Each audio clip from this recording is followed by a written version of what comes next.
For 11 years, a dog named Copper waited at Riverside Station, watching every train that pulled in, searching for a face that would never return. The townspeople called him loyal. Some called him broken. But when a homeless veteran in a torn uniform collapsed on that same platform one frozen morning, everything changed. What the veteran didn't know was that this dog had been waiting for someone just like him. And what happened next didn't just save 2 lives. It built a bridge between the forgotten and the found. This is the story of how one moment of connection at an old train station became a second chance neither of them saw coming. The cold came early that year to Riverside Junction, settling into the bones of the old train station like it had claimed permanent residence. By late November, the platform had turned into a wind tunnel, where every gust carried the sharp bite of winter and the low moan of iron tracks that hadn't seen much traffic in years. The station itself was a relic. Red brick faded to rust, wooden benches split and splintered, and a single flickering lamp that cast more shadow than light. But every evening, without fail, a dog sat there. His name was Copper, though most people in town had stopped using it. They just called him the station dog or that poor thing, depending on how much pity they carried that day. He was a golden lab mix with a coat that had once shone like autumn leaves, but now hung dull and matted around his aging frame. His muzzle had gone gray, his eyes clouded just slightly, and his legs moved with the stiffness of too many years spent on cold concrete. 11 years he'd been there. 11 years since the day a young soldier named Daniel Sullivan had boarded the 6:15 eastbound train, ruffled Copper's ears one last time, and promised he'd be back soon. Daniel never came home. The telegram arrived 3 months later, and while his family grieved in their large house on the hill, Copper had returned to the station, day after day, waiting for a promise to be kept. The townspeople had tried everything. They brought him food, built him a small shelter near the ticket booth, even attempted to take him home. But Copper always returned, always to the same spot on the platform, facing the tracks, ears perked at every distant whistle. On this particular evening, as the sun bled out behind the tree line and the temperature dropped below freezing, Frank Dennison, the aging station master, set down a bowl of kibble and a blanket near Copper's usual post. "Still waiting, boy?" he murmured, scratching behind the dog's ear. Copper's tail gave a single weary thump, but his eyes never left the tracks. Frank sighed, pulled his coat tighter, and retreated into the warm glow of the station office, leaving Copper alone with the wind and the waiting. That's when Marcus Hayes stumbled onto the platform. He came from the east side, moving slowly, one hand gripping the strap of a weathered duffel bag, the other pressed against his ribs like he was holding something inside himself from spilling out. His uniform jacket was Army issue, but it had seen better days. Torn at the shoulder, missing buttons, stained with mud and something darker. His boots were held together with duct tape, and his face, young but hollowed out, carried the kind of exhaustion that sleep couldn't fix. Marcus had been discharged 4 months ago. Honorably, they'd said, but that word didn't pay rent or quiet the dreams, or make the world feel like it fit right anymore. He'd been staying wherever he could, shelters, underpasses, the back of a laundromat when the owner wasn't looking. Tonight, he'd planned to catch the last train to Miller's Creek, where a distant cousin had said there might be work.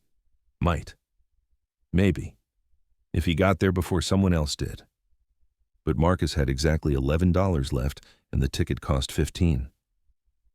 He stood at the edge of the platform, staring at the schedule board, his breath fogging in the cold air, trying to do math that wouldn't add up no matter how many times he rearranged it. His chest tightened, not from panic, but from something heavier, the kind of weight that made you wonder if it was even worth keeping upright. Then he heard it. A low whine, soft and weathered, like old leather creaking. Marcus turned and saw Copper still seated by the bench, but now looking directly at him. Not at the tracks. At him. Their eyes met, and for reasons Marcus couldn't explain, something in him cracked just enough to let a breath out. The dog stood slowly, stiffly, and took 3 careful steps forward. Then he sat again, right in front of Marcus, waiting. Marcus stared down at the dog, unsure what to make of the moment. Copper's eyes were soft, patient, and deeply tired, like they'd seen too much and still somehow held space for more. The dog's tail swept once across the cold concrete, a gesture so small and honest it made Marcus's throat tighten. "Hey, boy," Marcus said quietly, his voice rough from disuse. He crouched down slowly, his knees protesting, and extended a cautious hand. Copper leaned forward, sniffing once, then pressed his graying muzzle into Marcus's palm. The warmth of it, the simple realness of it, nearly undid him. For a moment they stayed like that, two worn-out souls sharing the same cold platform, neither asking anything of the other. Then Copper shifted, turning his body slightly toward the far end of the station, and let out another low whine. He looked back at Marcus, then toward the darkness beyond the tracks, then back again. Marcus frowned. "What is it?" Copper stood, took a few steps in that direction, then stopped and looked over his shoulder, waiting. "You want me to follow you?" Marcus asked, more to himself than the dog. It seemed impossible, and yet the dog's posture was so clear, so insistent, that Marcus found himself standing despite every ache in his body telling him to sit back down and give up.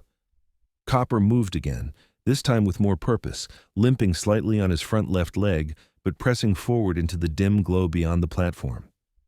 Marcus hesitated only a moment before slinging his duffel over his shoulder and following. They left the station behind, moving along the gravel service road that ran parallel to the tracks.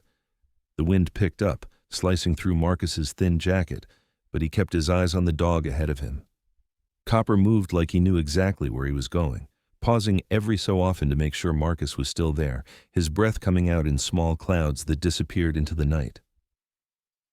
They walked for nearly 20 minutes, past the empty freight yard, beyond the old signal house with its broken windows, and into a stretch of woods where the road turned to dirt and the stars became visible through the skeletal branches overhead. Marcus had no idea where they were going, but something about the dog's determination kept him moving. It felt like being led by something older than logic, instinct maybe, or faith. Finally, Copper stopped at the edge of a clearing. There, half hidden by overgrown brush and shadows, was a small stone bridge that arched over a frozen creek. Beneath it, tucked into the dry space where the earth met the arch, was a makeshift shelter, a pile of old tarps, blankets, and flattened cardboard boxes arranged with surprising care. Marcus blinked. "Is this yours?"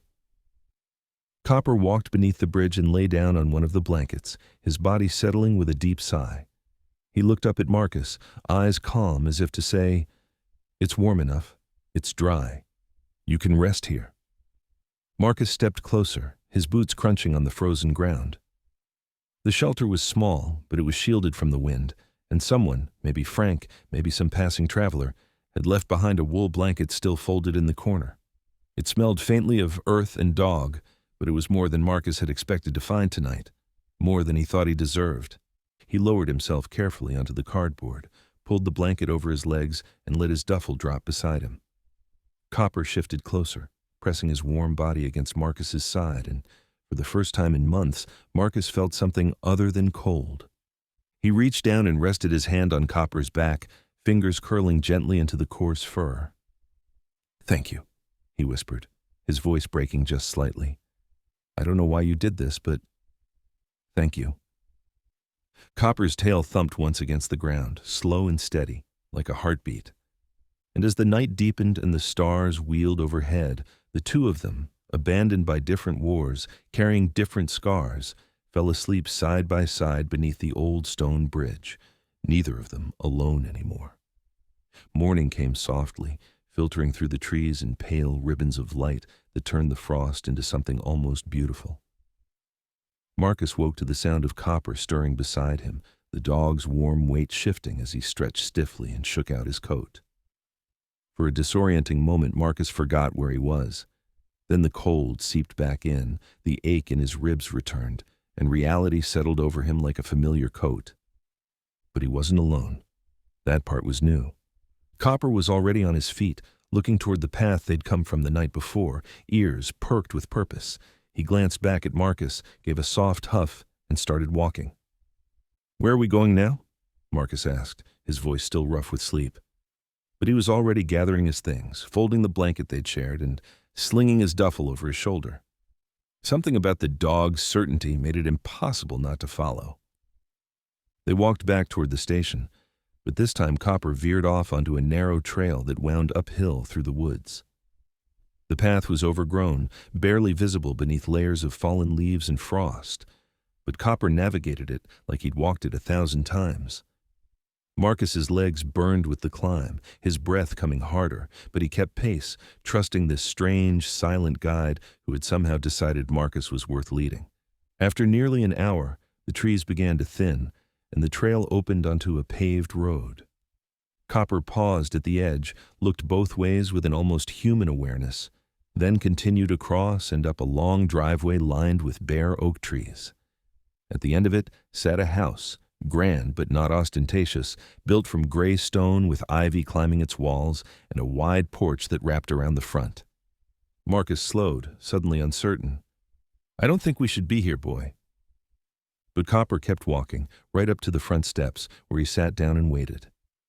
A moment later the door opened, and an elderly woman stepped out, wrapped in a thick cardigan, her silver hair pinned neatly back. Her eyes widened when she saw the dog. "Copper?" Her voice was soft, disbelieving. "Oh, Copper, where have you been?" She hurried down the steps, her hands reaching for the dog's face, and Copper leaned into her touch with a deep, shuddering sigh, his tail wagging for the first time since Marcus had met him. The woman's eyes filled with tears as she knelt beside him, running her hands over his coat, checking him as if he were made of glass. Then she looked up and saw Marcus standing at the edge of the driveway, uncertain and out of place. Her expression shifted, not to suspicion, but to something softer. Recognition, maybe. Or understanding. "Did you bring him here?" she asked gently. Marcus shook his head quickly. "No, ma'am. He brought me. I don't really know why." The woman studied him for a long moment, taking in the worn uniform, the hollow eyes, the careful way he held himself like someone expecting to be told to leave. Then she smiled, sad but warm. "He hasn't left that station in 11 years, she said quietly. "Not since my brother Daniel left for his last deployment." Her voice caught just slightly. "Copper was his dog. He's been waiting all this time." Marcus felt something tighten in his chest. He looked down at Copper, who was still leaning against the woman's legs but watching Marcus with those patient, knowing eyes. "I'm sorry for your loss, ma'am," Marcus said, his voice low. "I should go. I didn't mean to intrude." "Wait," she said, standing slowly.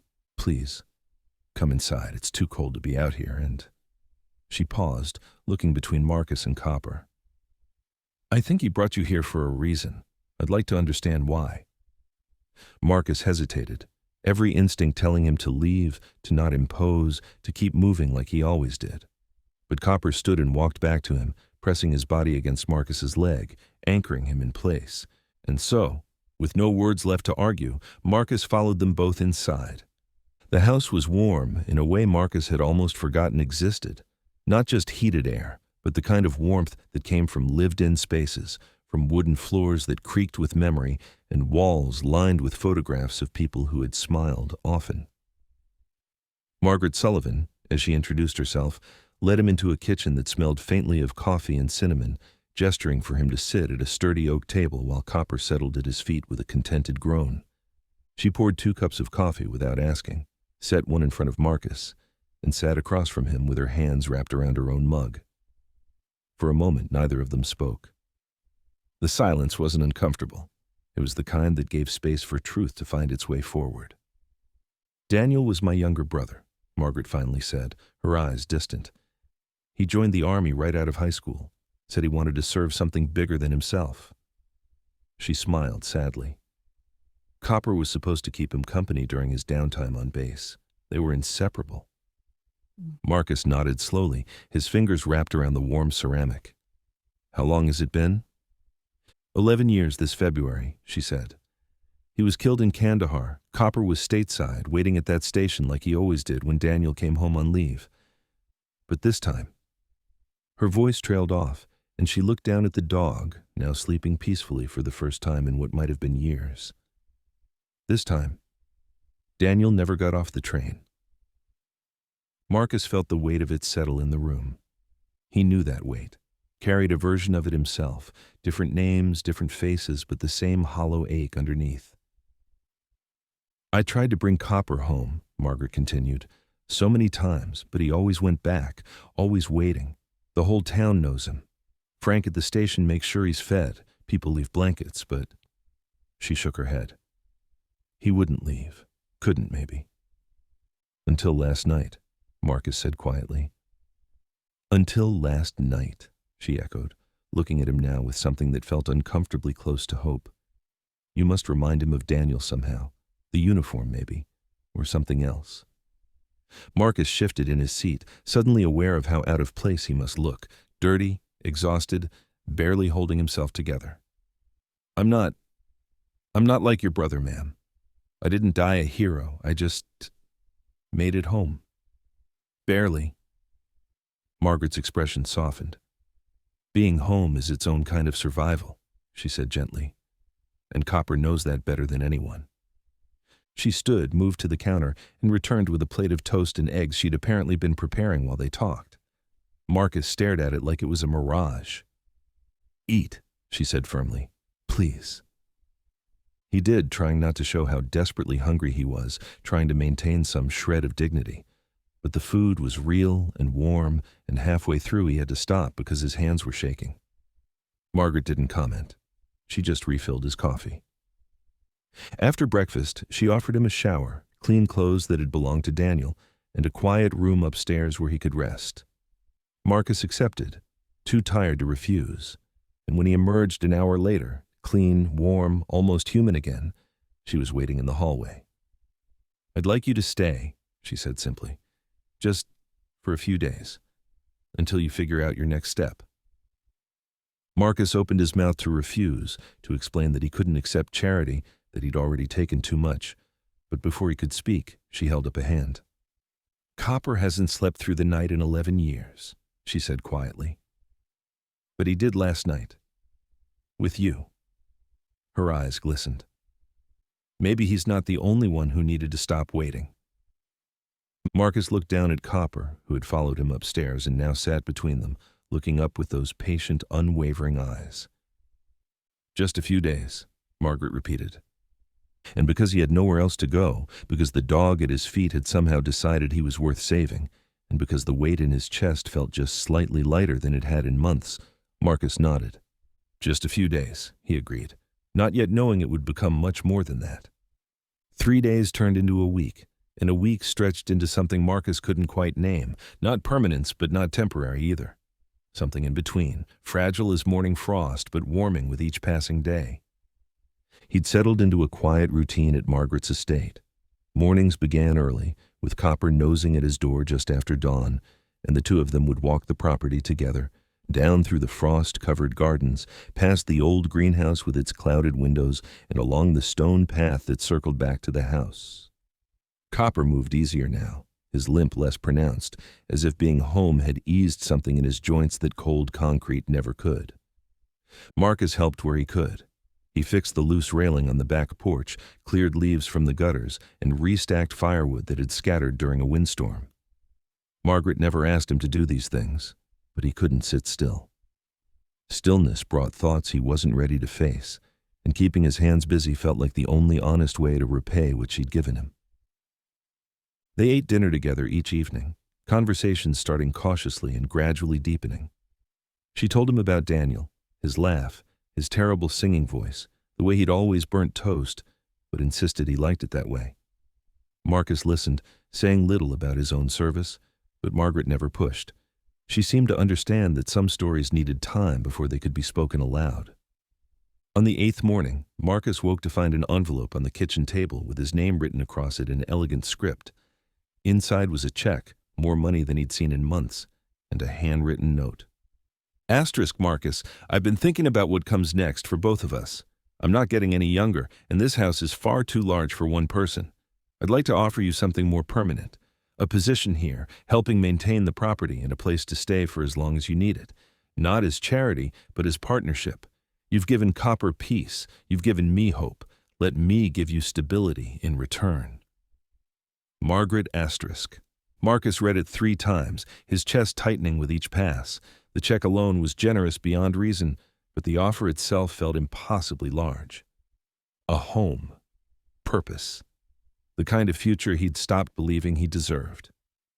He found Margaret in the greenhouse, tending to winter herbs with careful, practiced hands. Copper lay nearby in a patch of sunlight, watching her with contentment. "Mrs. Sullivan," Marcus began, his voice uncertain. She looked up, setting down her pruning shears. "You read the note." "I did." He held it carefully, like something that might dissolve if gripped too hard. It's too much. I can't accept this." Margaret wiped her hands on her apron and stepped closer, her eyes kind but firm. "Why not?" "Because I didn't do anything to earn it," Marcus said, the words coming faster now. "I didn't save Copper. He saved me. I was just there, at the right place. Or maybe the wrong one, I don't know. But I didn't do this for money or for a place to stay. He trailed off, struggling to articulate something he barely understood himself.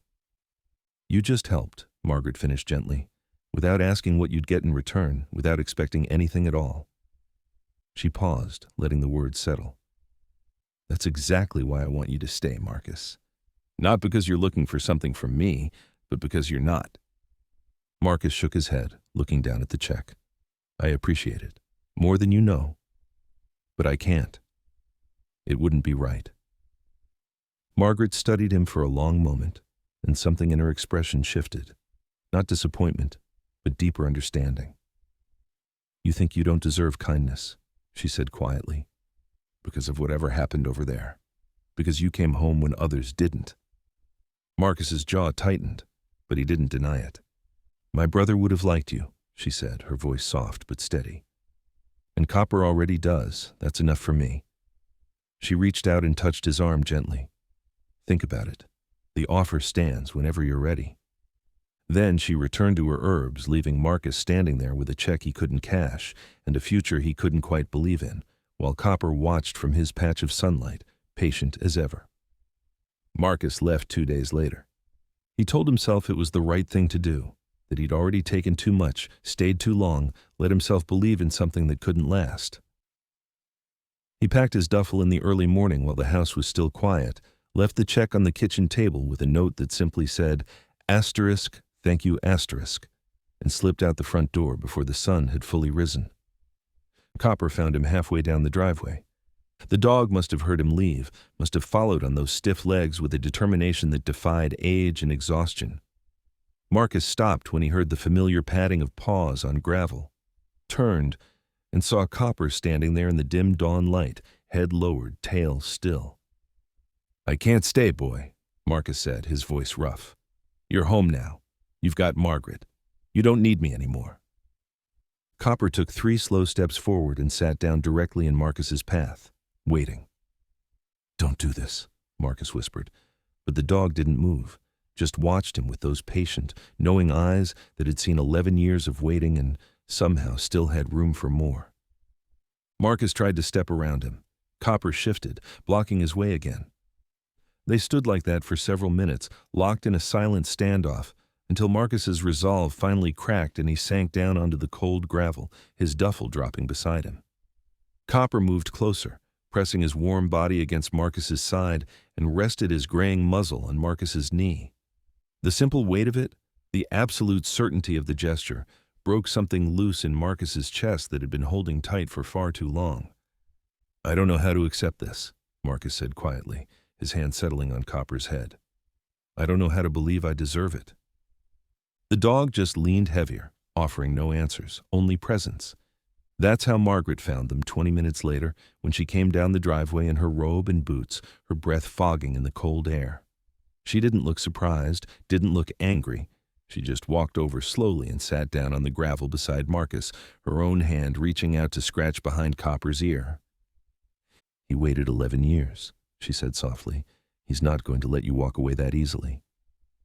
Marcus let out a sound that might have been a laugh or might have been something closer to a sob. "I'm not Daniel. I can't be what he's looking for." "He's not looking for Daniel anymore," Margaret said, her voice gentle but certain. "He's looking for you. And so am I." She paused, letting the morning settle around them. I've been alone in that house for a very long time, Marcus. Longer than Copper's been at that station. And when you showed up, something changed. Not just for him, for me too. She turned to look at him, her eyes clear and honest. I'm not offering you charity. I'm offering you family. The kind you choose. The kind that doesn't make sense on paper, but makes all the sense in the world when you stop fighting it.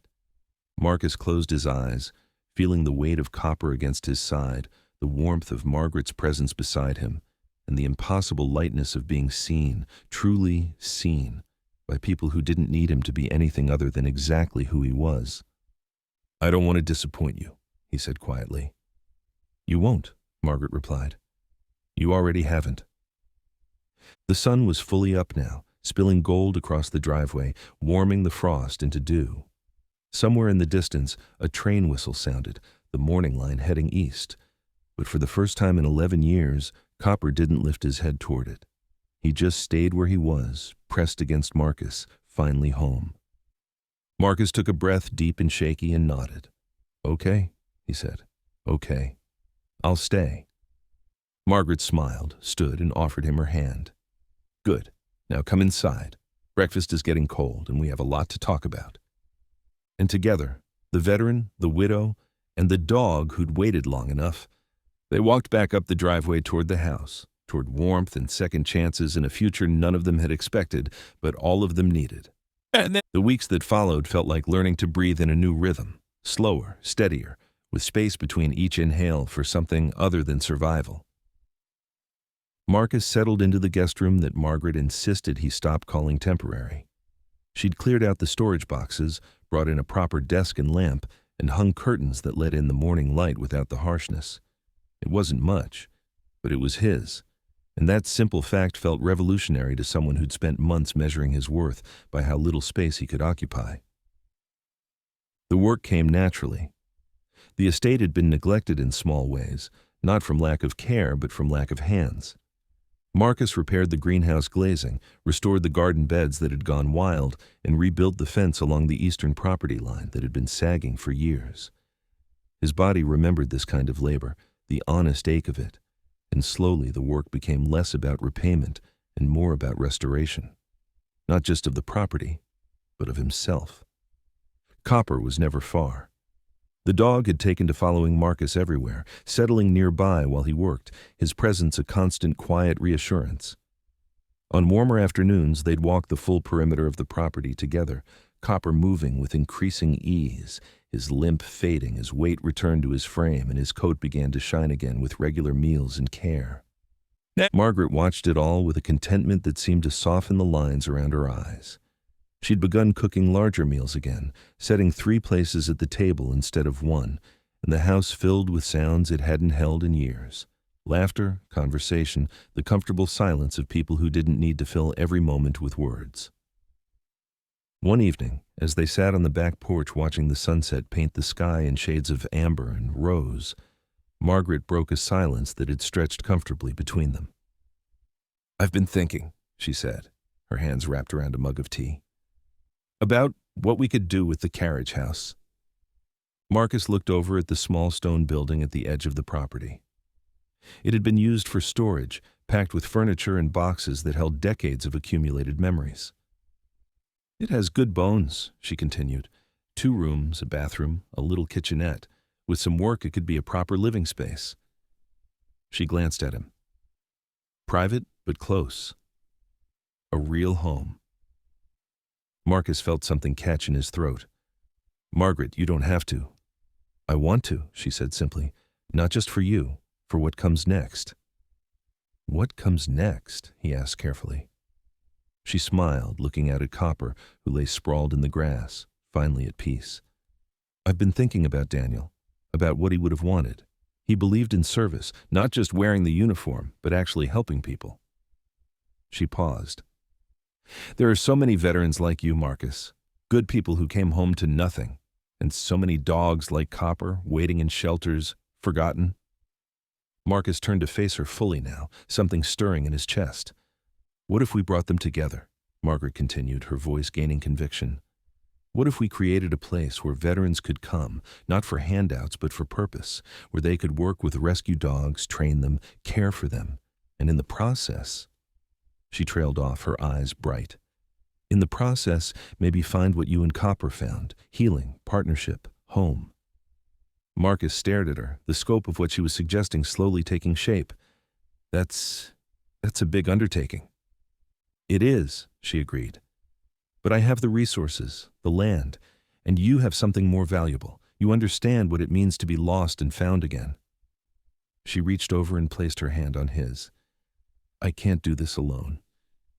But together, I think we could build something Daniel would have been proud of. Marcus looked down at her hand on his, then out at Copper, then at the carriage house waiting to be transformed.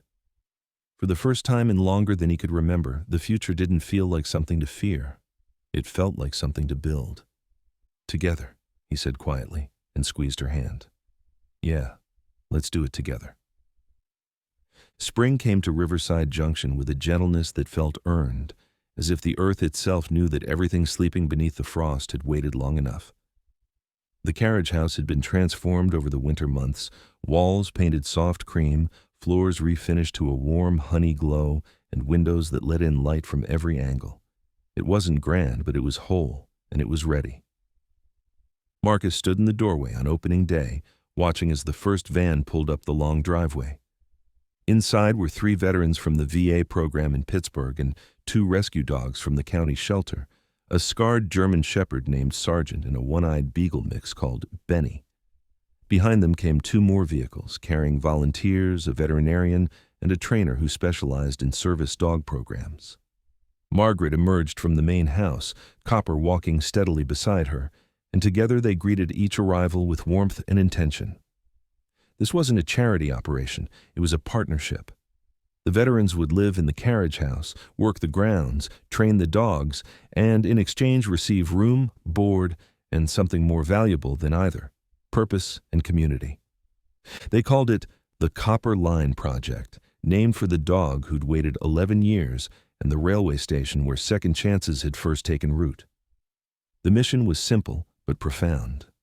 Pair rescue dogs with veterans who needed them, train them together, and send them back into the world as teams, each one healing the other in ways that medicine and therapy alone couldn't reach. The first months were challenging. There were setbacks and struggles, moments when old wounds surfaced and trust felt impossible. But Marcus was there for every one of them, not as someone who had all the answers, but as someone who'd walked the same dark roads and found his way back. He taught them how to read a dog's body language, how to build trust through consistency, and how to forgive themselves for not being who they used to be. Copper, now 12 years old and moving slower with each passing season, became the program's heart. He greeted every new dog with patience, showed the nervous ones that this place was safe, and slept in a different room each night, as if making sure everyone knew they belonged.